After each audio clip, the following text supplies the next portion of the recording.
Good afternoon and welcome to Carmel's Kitchen. Today we're going to make a meat and potato pie. Now some people call it shepherd's pie and some people call it cottage pie.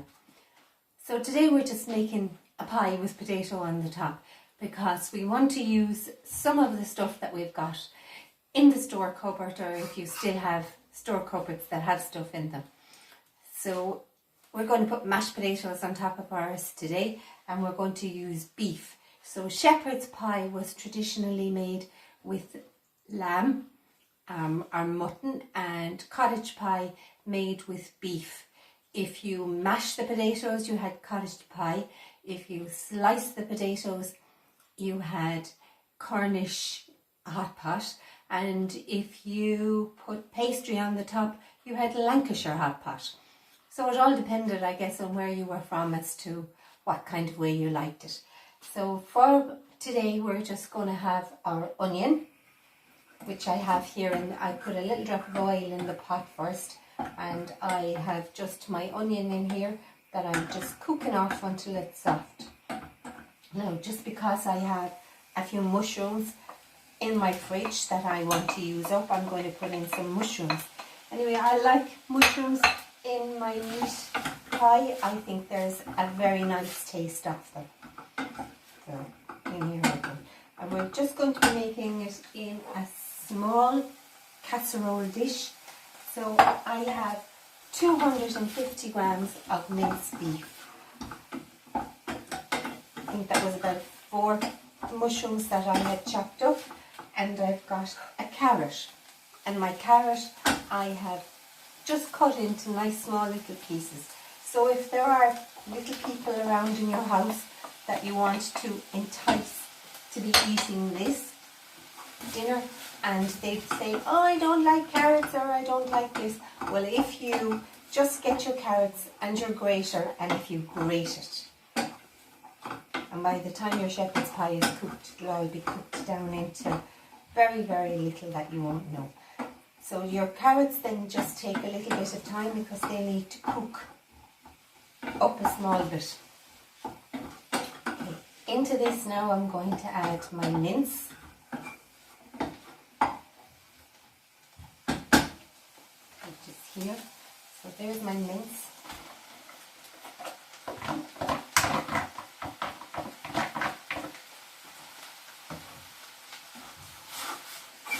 And then you just stir that up until all of your mince is browned. It only take a couple of seconds.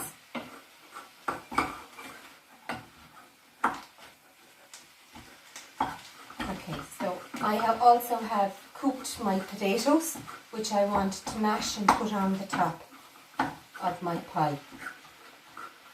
And this will cook in an oven of 180 degrees for about 20 to 25 minutes.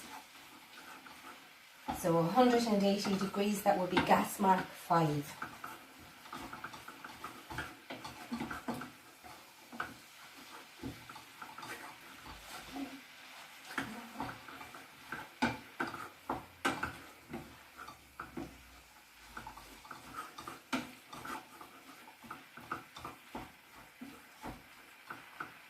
Okay, as soon as my mince is brown, I will be adding some beef stock.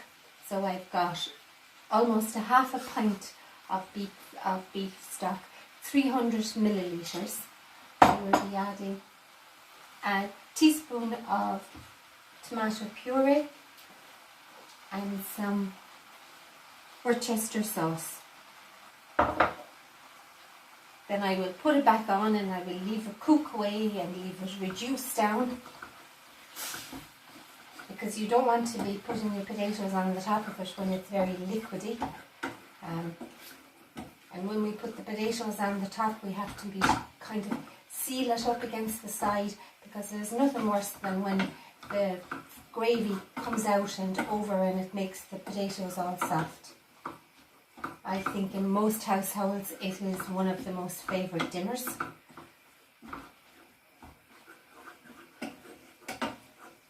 I don't think I've ever come across anybody who didn't like shepherd's pie. We always call it shepherd's pie, I guess, even though it probably isn't the correct name.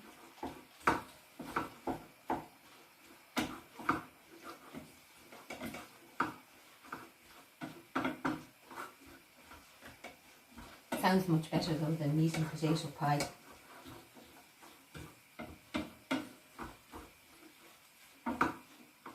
Okay, so there's our mince all nicely round.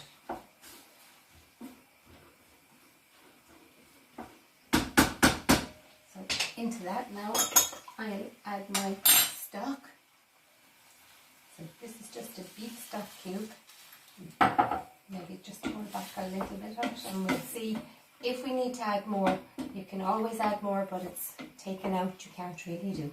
There we go.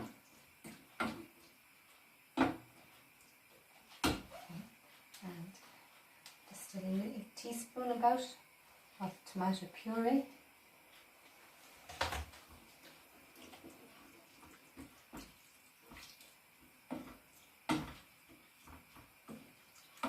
Stir it in so that it's all nicely combined, and then we have some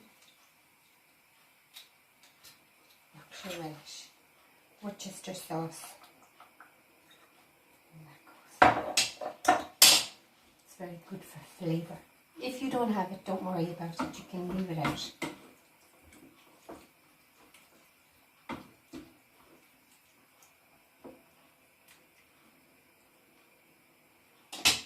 And that's what you'll have in your pot, and turn it down to simmer and leave it simmer away there for yourself for 20 minutes. So we have one here that has been simmering for 20 minutes, so there we go. That's what it'll look like, and you can see the way that the liquid absorbs out of it. Okay, now we're just going to add a cup of peas into that. Give it a nice little bit of colour. And if you had sweet corn, you could add in sweet corn as well.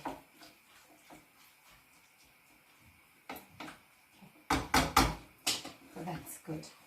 So now when I'm mashing my potatoes, in this pot here I've got some milk and I've got some butter. So you don't want to be adding cold milk to your mashed potatoes. So here I have my potatoes that I boiled out earlier, and I've got a masher. These are rooster potatoes. They're not as white as I'd like them to be, but that's the brand of potatoes, and I guess we can only buy what's available to us.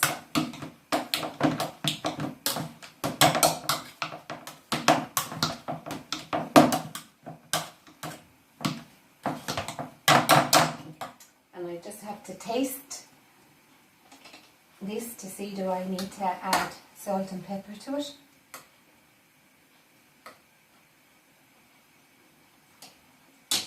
No, it's good.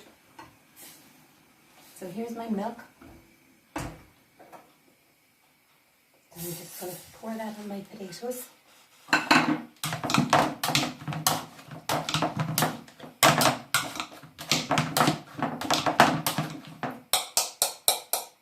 Okay, you could do that at home more, because if I keep doing it, it's a little bit on the noisy side. Just give it a mix.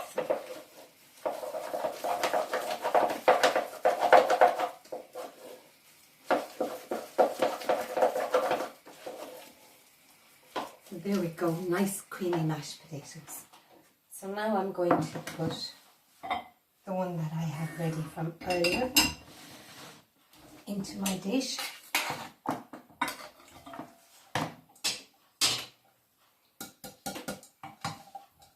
Every last little bit.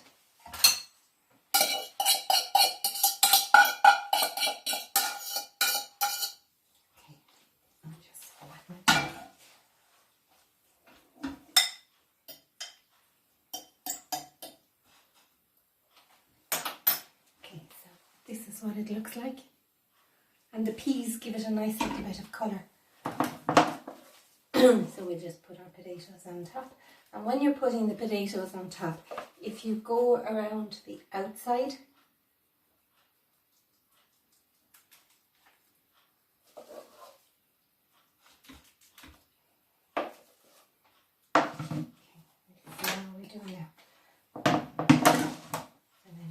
fork.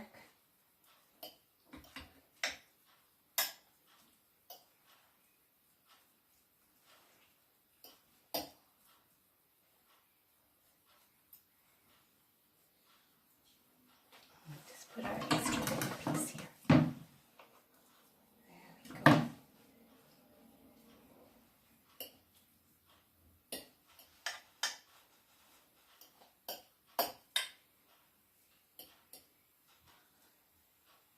Okay, and that's it, ready for the oven. So if it was shepherd's pie, you flick it all up so that your end result looks like a woolly sheep. If it's cottage pie, then you just make it look like the roof of a house. And to get it so that it comes out and it's got lovely little brown pieces on it, if you have some butter, and we just blob a little bit of the butter around about on the top of it, and that will melt as it's cooking in the oven. Okay. If you're not a butter fan and you'd still like it to be nice and brown and crunchy on the top, if you take some cheese and scatter it on the top.